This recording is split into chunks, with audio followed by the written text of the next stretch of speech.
Então vamos continuar a história da Sim, eu estava casa. falando de Dona Eugênia. Dona Eugênia era nascida em 1880. Eu acho que era fins de agosto, sei não, de 1880. E ela disse a mim, contou, que tinha 5 anos de idade, quando lá saí começou a decorar a casa. E aí, antes, o que tinha eram os festões, ou as flores, que as meninas acharam agora. A restauradora achou realmente as flores, mas está muito estragada. Eu tenho a impressão que quando o Laçaí foi pintar aqueles painéis, raspou as florezinhas. Mas tinha uns festões, umas guirlandas. Ela dizia que aí, um dia ela perguntou a ele, Laçaí, por que ele bebia tanta cerveja. Aí ele disse, porque eram também os pincéis que ele tinha, porque o pincel é para misturar cerveja. Aí disse que pegou o pincel, botou ao contrário e rodou dentro da cerveja e tomava. Ela depois terminou alcoólatra. Foi para Fernando de Noronha, achando que lá, como não tinha bebida, ele ia ficar bom. Resultado, lá ele tomou álcool. Aí tem um dos quadros mais bonitos dele que eu conheço. Quem comprou foi Corinto de Arruda Faca. Comprou o filho, Joaquim, esse que é da Academia de Letras. E eu acho que está na casa de Joaquim, no Rio de Janeiro. Era uma paisagem do Morro do Pico e se vendo o pôr do sol ao longe. Agora, com aquele colorido que Van Gogh, quando estava em crise, que botou aquele amarelão, aquela coisa exagerada nos girassóis dele. A mesma coisa fez lá sair com o pôr do sol de Noronha. Aquela coisa assim, entre lilás forte, vermelho, entendeu? É um negócio, mas é bonito, muito bonito a tela dele. De lá. E a outra boa é uma do Forte lá de Fernando Noronha, você vendo a Vila dos Remédios. Quem tem ela, desse tamanho, não é muito grande, não, tem 1 metro talvez disso. Quem tem ela é Zé dos Santos, Zé Santeiro, é o dono desse quadro. Agora, enfim, ele pintou nessa época. Agora, também eu soube que o resto das paredes, porque isso era em cima, né? A mulher de Dona, como era o nome dela, meu Deus? Dona Eugênia, não. Dona Joaninha. Dona Joaninha mandou botar papel de parede francês.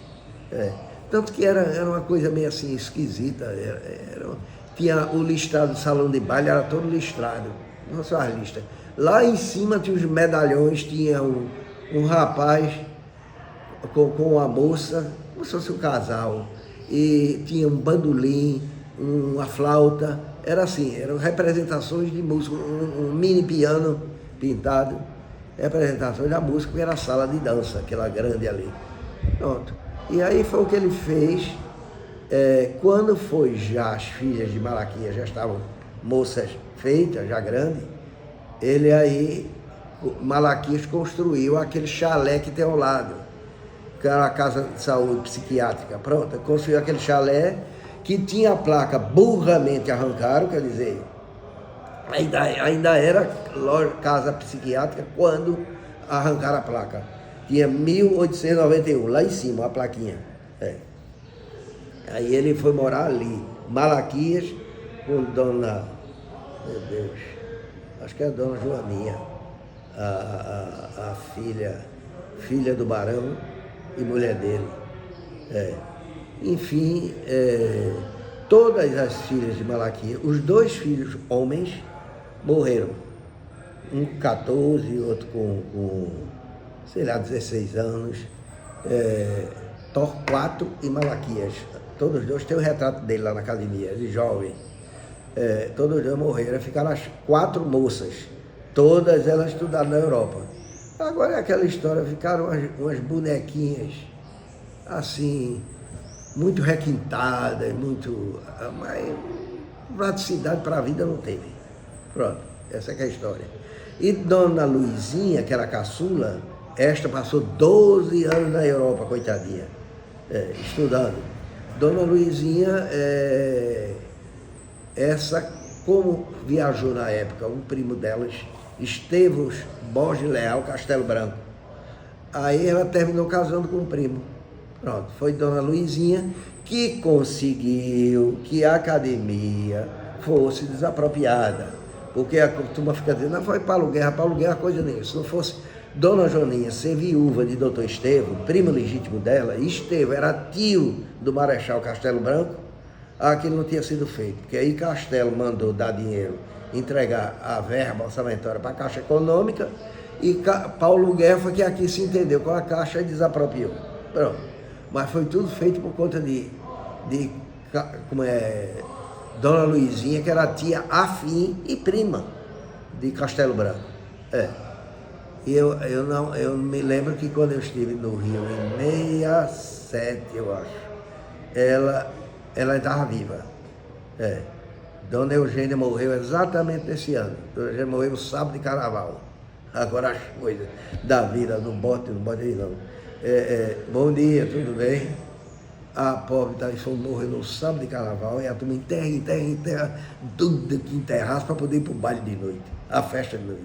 Agora isso, ela morreu na academia, atrás tinha carnaval na ABB, e pense, o velório é o som do... Foi assim. Quanto tempo passou essa casa mais ou menos abandonada? Não foi abandonada. Era uma coisa que Dona Luizinha dizia.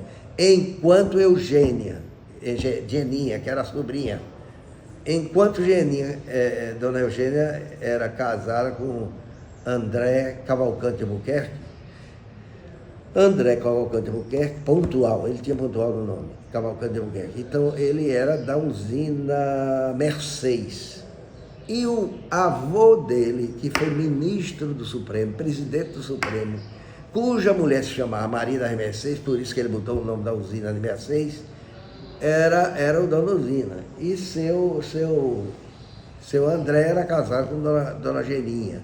Quando eles casaram, receberam de presente do pai dela aquele casa que ainda hoje existe do mesmo jeito, uma pousada, Rosa e Silva com Malaquias. Receberam aquela casa de presente para morarem ali. Moraram muito pouco tempo. Foi quando aí vieram para cá, ficaram no casarão, e ela inventou de botar uma vacaria, que era uma maneira de se sustentar, entendeu? E seu André, como todo bom filho de usineiro, era um gastador inveterado. E ela ficou ali, tomou conta da casa, e Dona Luizinha dizia sempre, se não fosse Geninha, essa casa tinha caído, porque ela quando tinha uma goteira, ia lá mandar consertar, ajeitava. Agora, a conservação externa não tinha nada.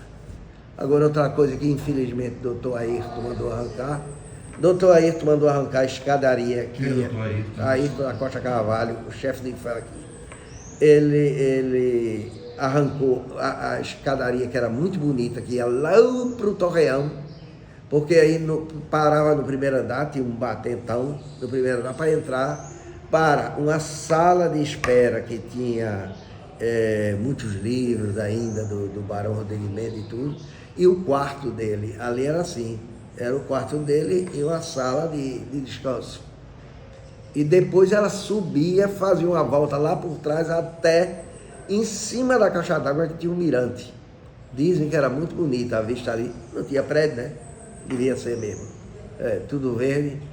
Enfim, aí tu mandou arrancar ali, mandou destruir o piso que existia do barão, do quarto barão, mandou arrancar também. Hoje em dia você olha de baixo e até lá em cima, assim. Foi um desastre. Mandou arrancar, quer ver outra coisa?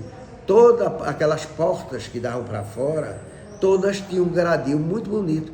Zé Luiz Menezes aproveitou-se de na casa de Zé Luiz, tem uma porta dessa. Uma portinha por exemplo, você ficava com as portas do salão ali de jantar, que é hoje a sala dos acadêmicos, tinha um portãozinho desse no meio, então bicho não entrava galinha, nada, porque tinha aquele negócio de ferro ali, interessante. Doutor aí mandou arrancar tudinho, era mania. Pronto, enfim.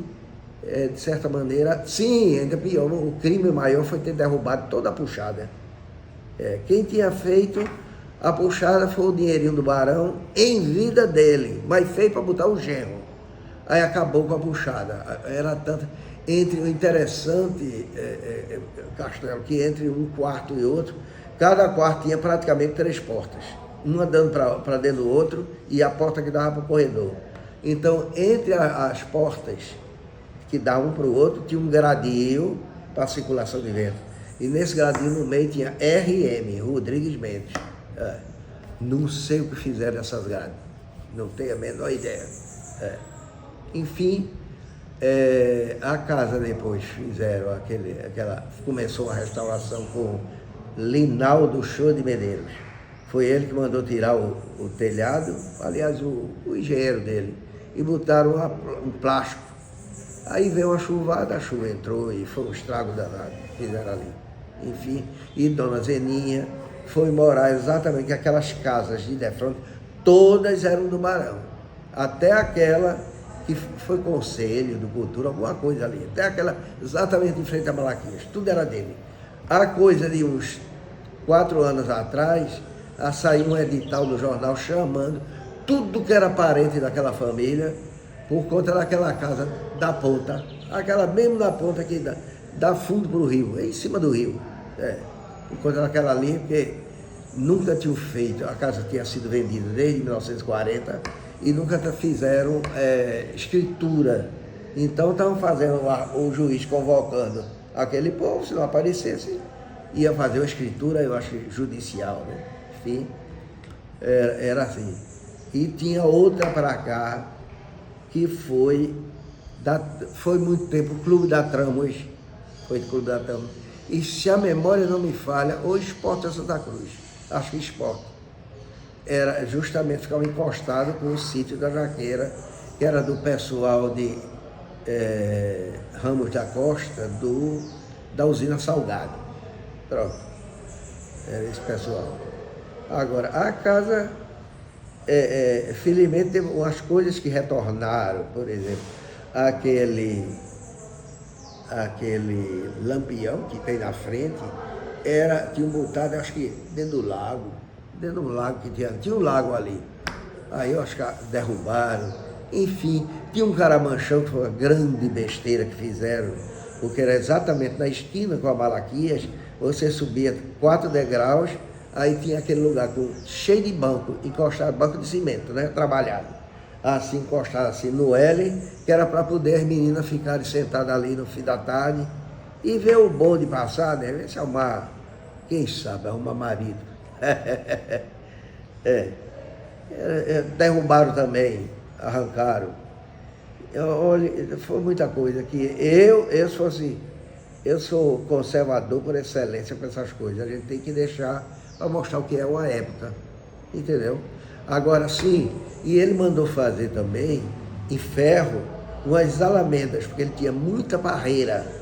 Aí era assim, era mais ou menos 1,5 metro de largura, e tudo em arco, e ele plantava as palmeiras para poder crescer ali, fazer sombra. Não ficou uma para remédio. O Infante arrancou tudinho. O Infante fez muita besteira. O Infante arrancou, aí foi a pior de todas. Na igreja dos Guararapes, no Galilé, logo na entrada, aqueles 3 arcos, tinha uma porta trabalhada, barroco, rococó, em madeira, 3 portas. Arrancaram, ninguém sabe dessas portas hoje, onde estão. Deram tudo. Bom dia, tudo bem? Viu? Essa que eu sei da Casa Academia. A partir de que ano, mais ou menos, ela passou a ser Academia Pernambucana de Letras? Foi em 66, foi quando houve a transferência. 66. Também pouco depois, Dona Luizinha faleceu. Pouco depois.